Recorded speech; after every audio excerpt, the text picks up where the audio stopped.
You look up at the night sky, and there's this immediate, almost biological expectation of magic. Oh, absolutely. Like you see those tiny scattered points of light, and your brain just automatically wants to connect the dots. You want to see heroes and monsters and these grand mythological stories playing out right above you. Right, because we are storytelling creatures by nature. I Yeah. mean, we crave a universe that speaks directly to us, something orderly, meaningful, and centered entirely around our own human experience. Yeah. But then, you pull out a telescope, and suddenly those familiar mythical heroes, they just dissolve into these terrifyingly massive balls of burning gas. Billions of miles away. Exactly, billions of miles away and completely indifferent to us. And for a lot of people, that is the exact moment the disappointment sets in. The comforting illusion just breaks. But what if that breaking point isn't a loss? What if, losing the illusion is actually the beginning of something much more profound? And that is the core of our deep dive today, custom tailored just for you listening right now. We're pulling apart a truly iconic piece of writing, which is excerpts from Carl Sagan's book, The Demon-Haunted World. Science is a candle in the dark. Yeah, and this text, it doesn't just list scientific facts. It's more like it diagnoses a condition that affects all of us. Right. So our mission today is to explore how you can arm yourself with this rigorous skeptical thinking, but, and this is the key, without sacrificing your sense of absolute wonder about the universe. Which is a tough balance to strike. It really is. And we are going to cover some wild ground today to get there.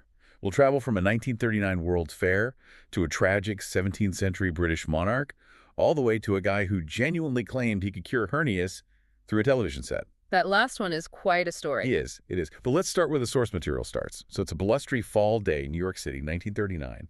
There's this 5-year-old boy, and he gets into a scuffle outside his apartment building with a neighborhood kid named Snoony Ageta. Great name. I know, right? Snoony? So anyway, after taking a wild swing, this 5-year-old accidentally punches his fist right through the plate glass window of Mr. Schechter's drugstore. Oh, no. Yeah, huge crash. But Mr. Schechter's actually incredibly kind about the whole ordeal.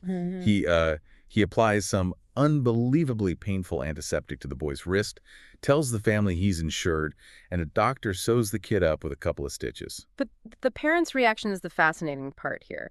Because the father, who is a cutter in the garment industry, he uses these massive power saws to slice through thick stacks of fabric all day. He's actually pleased. It's proud, basically. Yeah, he's glad his normally timid son finally got angry enough to fight back. But here's the really crucial detail. These parents, they are barely one step out of poverty, and they have no formal education in science whatsoever. Oh, no. Right. Yet, in two separate ordinary moments, they inadvertently teach this little boy the two foundational pillars of the scientific method: skepticism and wonder. Okay, let's unpack this because it's brilliant. First, the mother introduces skepticism. She's looking out their apartment window at the choppy, distant waters of the Atlantic Ocean. And she casually tells her son, there are people fighting out there killing each other. And the boy, naturally, squints at the window and says, oh, I know, I can see them. Yeah, and she immediately snaps back, no, you can't. They're too far away. Which is such a great parenting moment. She completely forces him to question his own perception. Because the boy had totally convinced himself he could see tiny figures dueling with swords, probably just projecting the comic books he'd been reading onto the blurry horizon. Exactly. She shuts down that unchecked imagination right then and there. She introduces the concept that your eyes and your brain can lie to you. And you constantly have to ask yourself how you can tell when someone is only imagining things. Right. So that's the skepticism part. Then the father introduces wonder. He sits the boy down and patiently explains the concept of zero. Not just as nothing, but how it works as a placeholder in math to build much larger numbers. And he explains that there's no biggest number in the universe because you can always just add one. Which, for a 5-year-old, completely shatters his mind. He gets this overwhelming compulsion to write down every single integer from 1 to 1,000. And they don't even have proper paper for this. No. The dad has to give him a stack of gray cardboard saved from, laundry shirts. So the boy is furiously writing, getting higher and higher into the hundreds. But then bath time rolls around. The worst enemy as a 5-year-old. Right. And he is devastated because he hasn't reached 1,000 yet. So the father acts as a mediator and agrees to keep writing the numbers while the kid takes his bath. Which is so sweet. And by the time the boy gets out, the father is approaching 900. It's just this incredible demonstration of a profound sense of scale and the sheer magnitude of the It's universe. amazing. And I think of those two lessons, the mother's skepticism and the father's wonder like sailing a ship. Wonder is the wind in your sails. It's that curiosity and awe that pushes you forward into the unknown. But skepticism is the rudder. Oh, I like that. Yeah, it's the mechanism that steers you, course corrects you and keeps you from smashing into the rocks of delusion. Because you need both. If you only have wonder, you're just blown aimlessly by every wild theory out there. But if you only have skepticism, you're a dead, cynical ship in the water. What's fascinating here is how that exact balance of wind and rudder was reinforced for the boy later that same year at the 1939 New York World's Fair. Oh yeah, the World of Tomorrow exhibit. Right. And the text describes how this was a stark contrast to his school, which was mostly just dull rote memorization. The fair presented this soaring vision of a perfect future built on uncovering hidden realities. Like, he saw an exhibit that literally commanded him to see sound. Wait, how do you even see sound in They 1939? use an oscilloscope. So, a tuning fork produces a physical vibration in the air that our eyes obviously can't perceive. But an oscilloscope takes those invisible changes in air pressure, converts them into an electrical voltage, and shoots an electron beam onto a fluorescent screen. Yeah. Suddenly, that invisible sound becomes a perfect glowing sine wave right in front of him. You are literally seeing a hidden structure of reality. That's incredible. And wasn't there another one where he heard light? Yes. Another exhibit told him to hear light. They had a flashlight shining on a photocell. The light photons knocked electrons loose in a metal plate, creating a tiny electric current. Feed that current into a radio speaker, and the light translates into static noise. That is so cool. It just proved to him that the world holds these invisible marvels that you can only uncover by combining that wind of curiosity with the rudder of strict methodology. And, children naturally have this blend. Every 5-year-old is constantly testing boundaries and asking how things work. Why is the sky blue? Why is the grass green? Exactly, but society somehow just drums it out of us by adulthood. We lose the rudder entirely. Which brings us to this really poignant story in the source material about an airport driver. The author refers to him as William F. Buckley, though, just to be clear, not the famous television host. Right, just a guy with the same name. Yeah. So the author gets off a plane in the rain, and this driver is holding a cardboard sign. As they drive, Buckley is bursting with excitement. He knows his passenger is a prominent scientist, and he desperately wants to talk about science. He has plenty of wind in his sails. But his definition of science is, a bit off. Just a bit. It's like frozen extraterrestrials at a military base, Yeah. the sunken continent of Atlantis, channeling the spirits of the dead and the magical healing power of crystals. Oh, boy. Right. And the author just has to sit there in the back of the car, slowly deflating this guy's excitement by gently explaining that the evidence for all of that is incredibly weak, that Atlantis, never actually existed. You can just feel the driver's inner life collapsing as the conversation goes on. It's really sad. It is. But let me push back for a second here. Because if a guy finds genuine joy believing a piece of quartz can read his mind, or that some super advanced society sank into the ocean 10,000 years ago, what is the actual harm in that? Why not just let people enjoy their harmless escapism? Well, if you connect this to the bigger picture, the harm isn't just the false belief itself. It's the deprivation of reality that comes with it. By filling his head with this easily digested pseudoscience, society's filter completely failed this driver. How so? He had never been exposed to the genuine, staggering wonders of the real universe. Instead of crystal healing, he could be learning about quantum mechanics, like the reality that at a subatomic level, particles don't have a fixed location until you observe them. They just exist in a cloud of probabilities. Exactly. That completely breaks our intuitive understanding of the universe, and it is real. But he didn't know about that. He'd never heard that archaeologists discovered an ancient civilization called Ebla that literally advertised beer. I still can't believe they advertised beer back then. Right. Or he didn't know that viruses operate like microscopic hypodermic syringes to subvert a host cell's DNA. He had the appetite for discovery, but he was basically fed junk food because it was easier to find. It almost sounds like an economic problem. Like the cheap, easy-to-produce fake science is flooding the market, making the rigorous, complex, real science so much harder to find. That is literally Gresham's law applied to popular culture. Wait, what's Gresham's law again? In economics, Gresham's law states that bad money drives out good. In media, it's bad science driving out good science. Pseudoscience is incredibly cheap to produce because you never, ever have to test it against reality. You just make it up. Yeah. It doesn't require rigorous evidence, peer review, or complex mathematics. So books about Atlantis are everywhere, but sober geophysical assessments of plate tectonics, not so much. So Buckley wasn't unintelligent. He was just malnourished. Precisely. But, if bad science driving out good science is a tragedy on a personal level for a guy in a car, what happens when it scales up to a whole society? Because we aren't just talking about missing out on cool trivia about quantum physics. We're talking about life and death. We really are. The statistics cited in the text suggest that up to 95% of Americans are scientifically illiterate. And this is a very old anxiety. Thousands of years ago, Plato complained that Greeks who couldn't track the sun or count basic numbers were living more like pigs than humans. Wow, Plato did not hold back. No, he did not. But you see the fight against this ignorance all the way back to ancient Greece.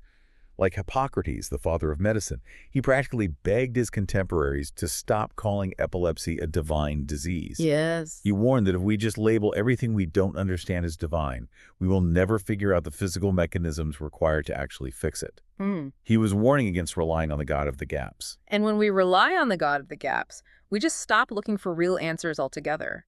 Historically, when human societies abandon the scientific method, the results are physically catastrophic. During the Dark Ages and medieval periods, vital medical knowledge was lost. Yeah. Human dissection was outlawed. Society reverted to relying on chants, amulets, and prayer to cure physical ailments. And here's where it gets really interesting. The text highlights a terrifying example of this with Queen Anne, the last Stuart monarch of Great Britain in the late 17th century.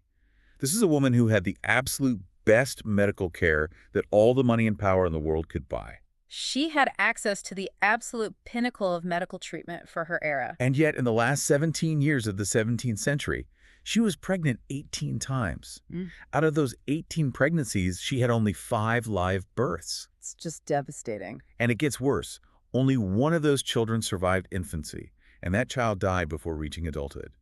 18 pregnancies, and no heirs survived. Her tragedy perfectly illustrates human existence before the scientific method was systematically applied to biology. Her doctors just didn't understand the mechanisms of disease. They relied on balancing the 4 humors, bloodletting, and purging, completely ignorant of microscopic bacteria. Which seems so obvious to us now. Right. But for almost all of human history, from our hunter-gatherer ancestors all the way through the medieval period, human life expectancy hovered around 20 to 30 years. Yeah. Think about that. While today, you listening to this have a high probability of living to 80 or beyond. And that leap is not due to magic. It is due to the germ theory of disease. It's the result of identifying invisible threats and creating structural responses like sanitation, public health, antibiotics, and molecular biology. Science is the mechanism that gave us those extra decades. So to abandon scientific literacy is to basically abandon the very tools that doubled or tripled our lifespan. Exactly. But that brings up a really big question. If science has literally cured diseases, doubled our lifespan, and feeds billions of people, why on earth do so many people mistrust it? Why are people running toward fake water-to-gasoline formulas or crystal healing? What is the psychological pull there? Well, the text doesn't shy away from this at all. Science has a massive PR problem, and frankly, a lot of it is well-deserved. Yeah, science has produced profound terrors alongside its miracles. The text lists them out pretty clearly. You've got nuclear weapons, the Tuskegee syphilis experiment, where doctors deliberately lied to and withheld treatment from patients, Nazi doctors committing atrocities, thalidomide causing severe birth defects, CFCs destroying the ozone layer. And it is so important to understand the mechanism behind something like CFCs or chlorofluorocarbons. We invented them because they were incredibly efficient, non-toxic refrigerants. But we didn't realize until much later that when those CFC molecules float up into the stratosphere, ultraviolet light snaps off their chlorine atoms. And then what happens? Those chlorine atoms then act like chemical Pac-Man. They literally tear apart ozone molecules one by one, stripping away the planet's protection against solar radiation. Science created that existential threat. Plus, science is deeply entangled with military funding and corporate profits. I kind of think of it like a massively powerful chainsaw. It's just a tool. Hand it to a skilled carpenter, and they can build you a beautiful house, but hand it to a careless or corrupt person, and it can tear everything down in seconds. That's a great analogy. Thanks. But when people look at the chainsaw, they get scared.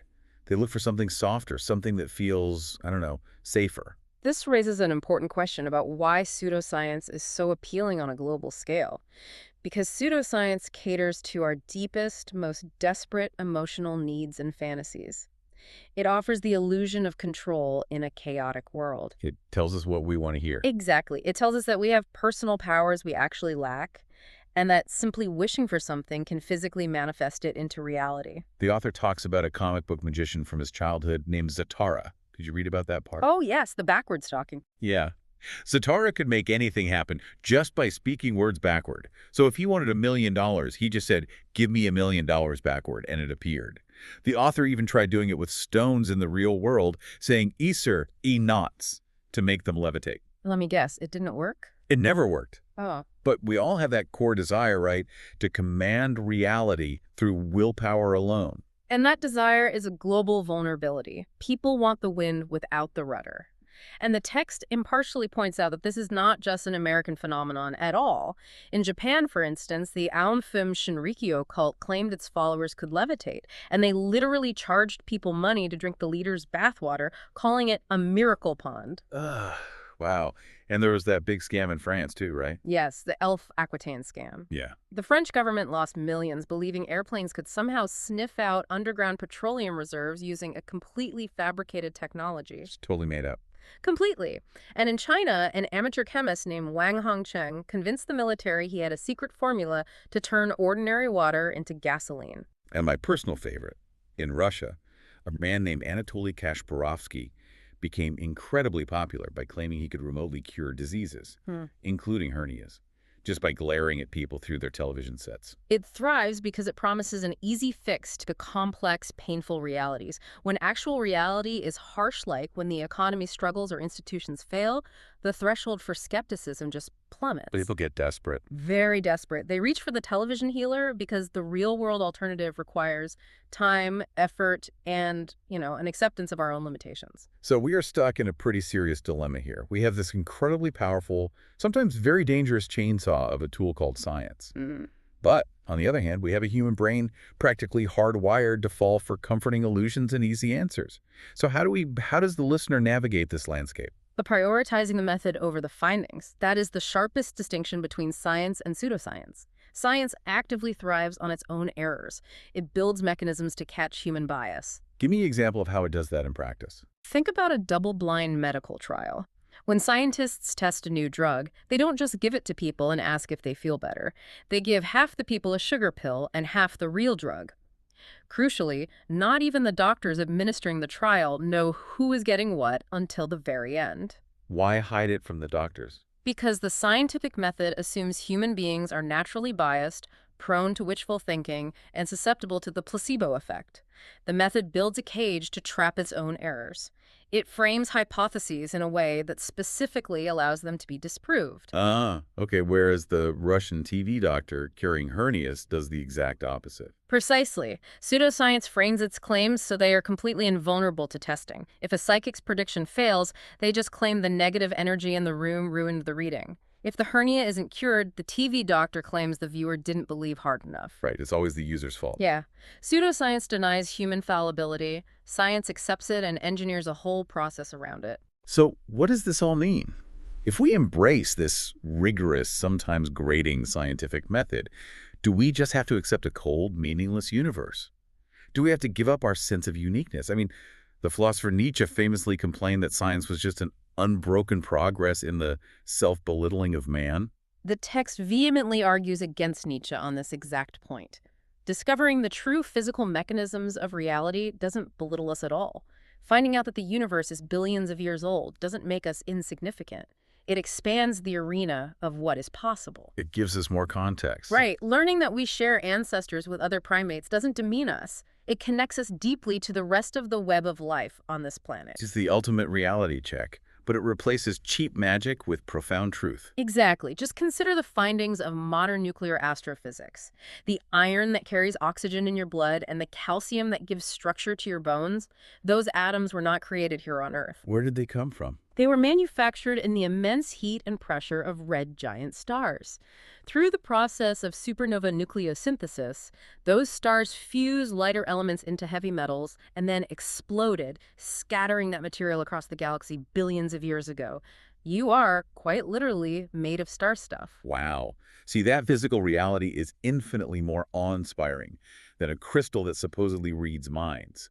Reality is incredibly rich, but it just requires the courage to look at it without the comforting filters of superstition. It requires both the wind of wonder to ask the big questions and the rudder of skepticism to ensure the answers we find are actually true. We have taken you on quite a journey today. We started with a little boy in 1939, realizing that unchecked imagination must be balanced by a demand for evidence. We saw how a diet of pure pseudoscience starved a curious driver named Buckley of the universe's genuine marvels. We looked at the profound stakes of scientific literacy, how understanding the mechanism of germs rescued us from the 30-year lifespans of our ancestors, and we acknowledged that science is a tool that requires immense responsibility. Ultimately, wisdom lies in understanding our own human fallibility. Our brains trick us. We see tiny men fighting on the horizon who aren't really there. And science is simply the best method we have ever invented to correct our own optical illusions and biases. So I want to leave you with a haunting image mentioned at the very end of the source material. It's an old Igloolik Inuit prose poem about two companions. One asks the other to lift him up so he could look over the edge and see into heaven. So his friend licks him up. Right. But heaven is so staggeringly beautiful that the man looking in completely forgets everything. He forgets his companion, who he promised to help up, and he just runs off into the splendor of heaven alone. It's a powerful metaphor. It really is. So ponder this as you go about your week, as we chase the intoxicating, wish-fulfilling heavens of pseudoscience, of easy answers, of magical thinking. Are we abandoning our fellow humans down here? Are we leaving each other behind in the messy, challenging, but ultimately shared reality of the real world? It's a sobering thought. Next time you look up at the night sky, don't just look for the mythical heroes you want to see. Grab that telescope. Look at the burning gas. The truth is harder to look at, but it is the only thing that will actually guide us home.